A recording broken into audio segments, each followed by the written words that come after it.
हमेशा याद रखना, आप कितनी भी कंसंट्रेशन से पढ़ लो, आप कितनी भी कंसंट्रेशन से पढ़ लो, जो मैं आपको बता रहा हूं उसका 70% आपको एक बार में बनेगा।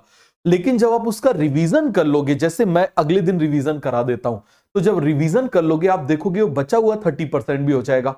फिर उसको जब हम आगे रिवीजन करेंगे, जब हम इसको फरवरी में रिवीजन करेंगे, तो आप देखना बहुत स्ट्रांग हो जाएगा। और मजे की बात है, फरवरी में हम सबसे पहले, मतलब हमारा सिलेबस खत्म करने के पहले हम सबसे पहले रिवाइज 12th क्लास को ही करेंगे।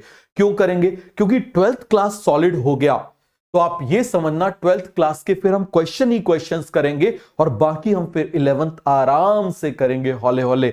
समझ में आ गया? याद रखना यही तरीका होता है सिलेक्ट होने का।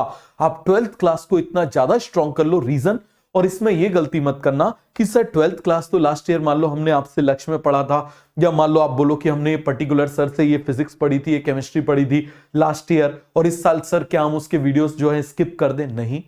आप ऐसे, मैंने आपको क्या बोला था पहले दिन कि आप ड्रॉपर से यदि आप आउटपुट लाना चाहते हो तो ऐसे पढ़ाई करो जैसे आप पहली बार पढ़ रहे हो। भूल जाओ वो आपने जो पढ़ा था वो पिछले जन्म में पढ़ा था। अब आप नई शुरुआत करो। यदि नई शुरुआत करोगे तो डिप्रेशन नहीं आएगा, याद रखना। और यदि बार बार आप सोचोगे पहले ये किया था, पहले ये किया था, तो गड़बड़ा जाएगा। समझ में आ गया? बिल्कुल जीरो से स्टार्ट करो। ये सोचो ही नहीं कि आपने कभी कोई चीज पढ़ी है। यदि आप ये सोचोगे, याद रखना ड्रॉप रिपीट ड्रॉप बढ़ते जाएंगे। समझ में आ गया? ड्रॉप्स बढ़ते जाएंगे, बढ़ते जाएंगे, बढ़ते जाएंगे। आपको लगेगा यार ये तो पहले ड्रॉप में पढ़ा था, दूसरे में नहीं पढ़ता। ठीक है, दूसरे में पता चले आते आते फर्स्ट वाला जो था वो कमजोर हो गया, तीसरे में अरे ये तो सेकंड में पढ़ा था, फर्स्ट में पढ़ा था। तो ऐसे आप देखते जाओ ड्रॉप बढ़ते जाएंगे, याद रखना इस चीज को।